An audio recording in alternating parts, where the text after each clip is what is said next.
dari SMK Muhammadiyah Parung akan menemani Anda beberapa menit ke depan dalam pembelajaran materi KAS.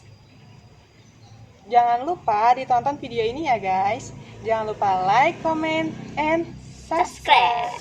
Dadah. Oke guys, di sini aku mau menerangkan pengertian KAS. Apa sih itu KAS? KAS merupakan suatu harta kekayaan yang memiliki sifat lebih liquid dan berjangka waktu lebih pendek untuk bisa dimanfaatkan secara bebas dalam pendana operasional perusahaan. Dan ada pengertian KAS menurut para ahli. Yang ke-1 yaitu ada Rizal Effendi.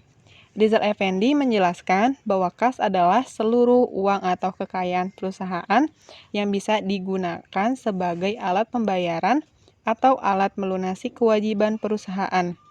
Beberapa hal yang bisa dikategorikan sebagai KAS yaitu ada rekening giro bank dan uang yang terdapat di dalam perusahaan.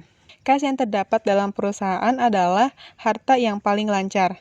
Kenapa? Karena neraca di dalamnya akan ditempatkan pada bagian atas dalam kelompok teratas. Kedua ada Dwi Martini. Dwi Martini menjelaskan bahwa KAS adalah suatu aset keuangan yang paling liquid dan bisa digunakan untuk kegiatan keberlangsungan perusahaan dan memenuhi kewajiban perusahaan. Dan yang ketiga ada Munawir. Munawir menerangkan bahwa KAS adalah uang tunai yang bisa digunakan untuk mendanai kegiatan perusahaan. Di dalamnya termasuk cek yang diterima dari konsumen dan simpanan perusahaan di bank dalam bentuk giro maupun demand deposit. Adapun karakteristik KAS, yaitu ada KAS adalah aset perusahaan yang sangat liquid. Dan yang kedua ada KAS bisa digunakan sebagai suatu standar pertukaran. Yang ketiga ada KAS bisa digunakan sebagai basis perhitungan dan juga pengukuran nilai. Jenis-jenis KAS. 1. Petty cash atau kas kecil.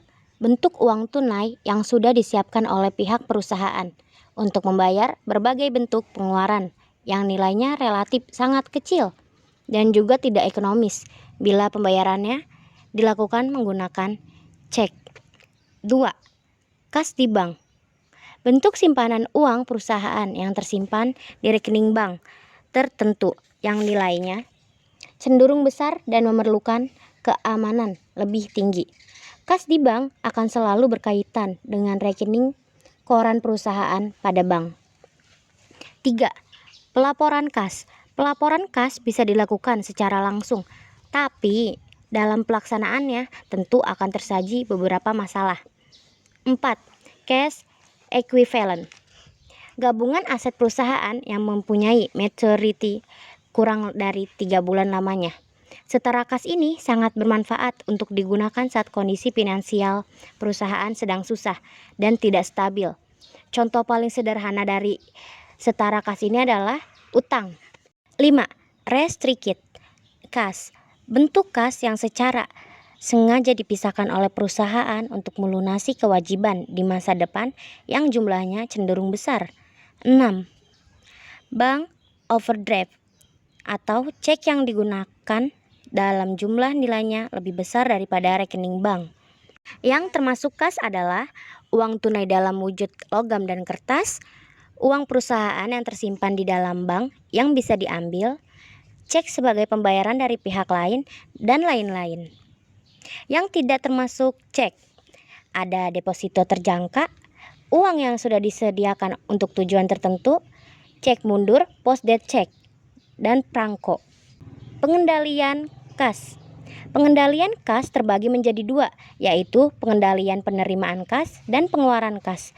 Pengendalian penerimaan kas harusnya segera dicatat. Selain itu, disarankan seluruh penerimaan kas pada hari itu juga harus disetorkan atau disimpan di bank. Untuk penerimaan kas juga lebih baik diadakan pemisah fungsi antara petugas yang menangani dengan menggunakan mesin cash register. Sedangkan pada pengendalian untuk pengeluaran kas harus dilakukan dengan menggunakan cek, kecuali pengeluaran pada nilai yang jumlahnya lebih kecil dan sudah tidak efisien.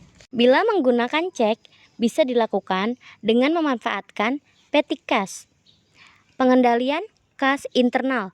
Tujuan pengendalian internal kas adalah memberikan jaminan yang wajar bahwasanya aktiva bisa dilindungi dan dilakukan untuk bisa mencapai tujuan atau usaha, memberikan informasi bisnis yang lebih akurat, serta agar karyawan mampu mematuhi seluruh peraturan yang berlaku. Nah guys, tadi adalah salah satu materi dalam jurusan akuntansi, yaitu kas. Seru kan? Jangan lupa ya masuk akuntansi. See you, bye-bye. Wassalamualaikum.